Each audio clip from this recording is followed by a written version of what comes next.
Hey, what's going on, my people? Welcome back to Football Therapy with me, your host Jan. I do hope you are all doing well today, mate. I really do hope that. Welcome back to Chelsea News, the daily series here on Football Therapy where I go across news, media, see what's been said about the Blues, consolidate it into one manageable package for you there, giving you my opinion, but more importantly, asking for yours. I want to talk about Mason Mount. Yes, it's a hot topic for Chelsea fans and seemingly non-Chelsea fans.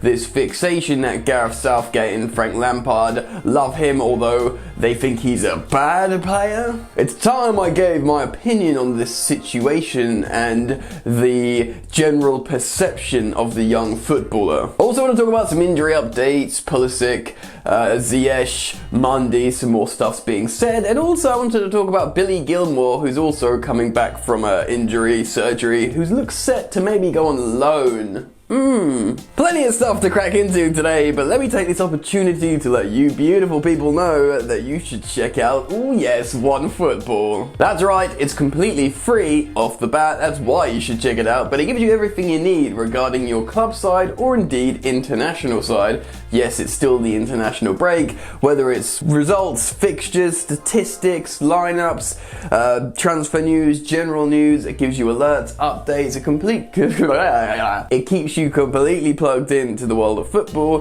from either your phone or the website. Click the link in the top of the description to do yourself the favour of checking out One Football now. Alright then, let's get into it. Let's start with injury updates, because Chelsea, Frank Lampard's new look Chelsea, have been without their sort of full power lineup completely so far. Well, as in we haven't had all the superstars playing together like your Ziyech's, with your Havertz, with your Pulisics, etc. So injury updates, of course, Hakim Ziyech was sent home from the Morocco national team. Well, he wasn't sent home, he was allowed to go back to Chelsea as per an agreement with the Chelsea medical staff. He had a 30-minute cameo and trained with the squad, registered an assist, and was allowed to be sent back for assessment.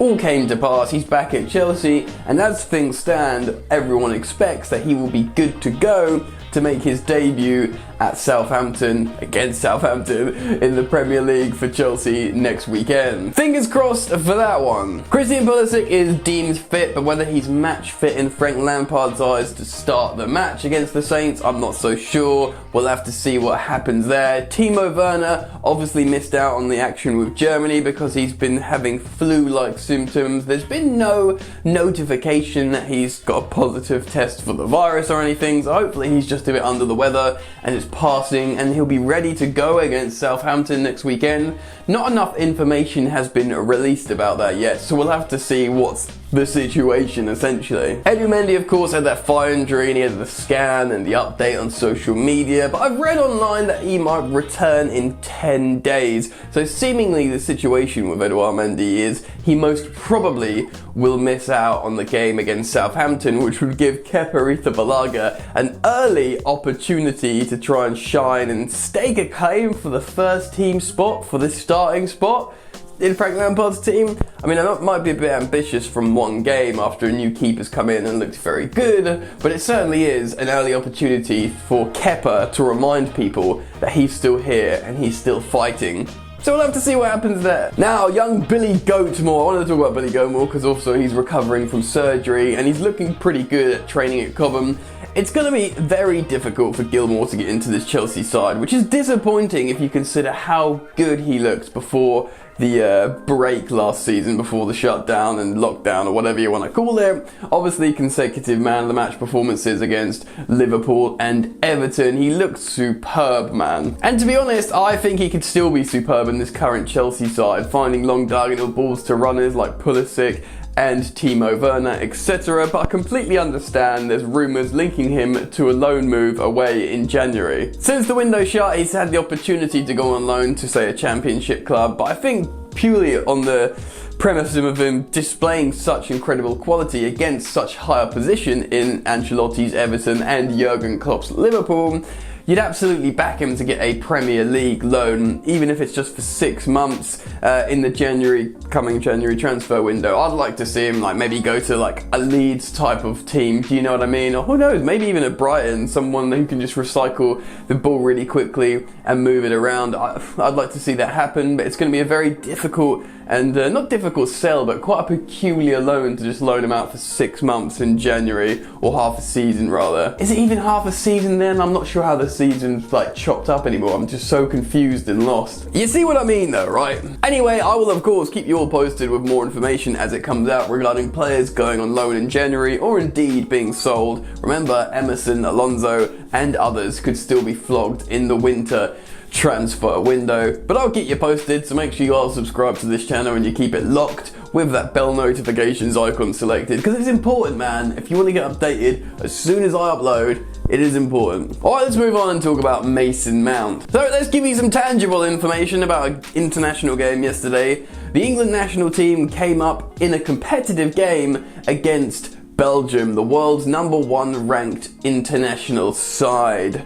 England were 1-1, drawing all square, and Mason Mount, the Chelsea player, scores a heavily deflected goal which turns out to be the winner, and he wins man of the match for England as voted online, most probably by Chelsea fans. Now there's going to be a lot of disclaimers in this section talking about Mason Mount, because I want to be as fair and objective as possible. Because he's receiving a lot of criticism for scoring a match winner and winning man of the match, which is a very peculiar world of football fandom, but that's how it works, right? No, Mason Mount didn't have the best game in the world for me, and personally, I don't necessarily think he should have been man of the match. I think he was a lot better in the second half. In the first half, he was completely anonymous in that game, but he did come alive a little bit more in the second half, and he scored the goal. Yes, it was deflected, but hey man, if you don't buy a ticket, do you know what I mean? You don't score. So he scored the goal belongs to him, and that was the winner that saw England go to the top of their Nations League group. So, he's done everything right, ultimately. Yet, fans of England and indeed fans of Chelsea have been criticising him online yet again. To the point where Gareth Southgate came out and said on talkSPORT, he was talking about him saying, look, this kid is underappreciated, he's excellent. I don't know, I've read some stuff where, you know, he's been criticised and I think he's heavily underappreciated.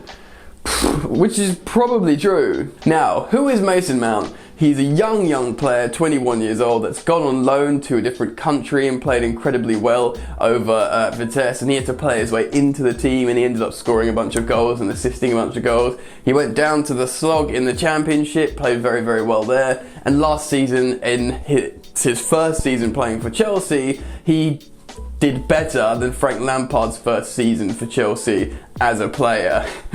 This kid can't do much more right in terms of giving 100% on the pitch, training incredibly hard, being a professional with a professional attitude, and, you know, generally playing quite well. Now the problem is, he's been overcooked, he's been overplayed, and yes, by both Southgate and Frank Lampard, he's seen as such a tactically and defensively smart player that he gets used out wide on the flanks. Now, I understand why the coaches do it, and fine, but I can also sympathise with fans where we all seen him play so well in the number 8 role in more of a central area that it gets frustrating when you see him pushed out, farmed out wide. Is that the player's fault?